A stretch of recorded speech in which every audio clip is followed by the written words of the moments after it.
A group of Manitoba men are paying homage to a piece of history. Veterans banded together to bring a piece of the First World War back to life.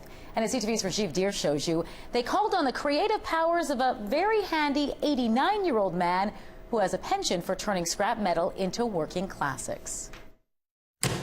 Restoring old cars has been a lifelong passion for 89-year-old Ken Turnbull. I just liked old cars, and I hated to see them go to be wrecked and destroyed. His latest creation, a replica First World War ambulance built from scratch. It was quite a challenge because, as you can see, it was a lot of rusty old scrap iron that we started with. It's a way to keep himself occupied, starting out with hundreds of old car parts and putting in even more hours. Turnbull worked for 9 months without blueprints, all for a friend.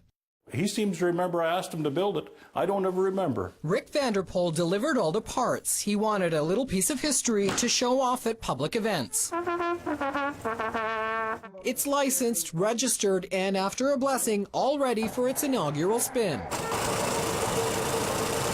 We convinced Turnbull to take us for a little joyride. Surprisingly, the old girl can get up to 60 kilometers an hour. Everything in here works, including the horn. Ken, do you want to give it a toot?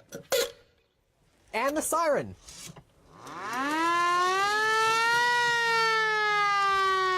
Stretchers, a replica steering wheel, even the paint job. It's like touching history. Calling it the ultimate recycling project, Vanderpol can't help but be reminded of his roots. My father spent over 5 years at work camps, and my mother was wounded in the war.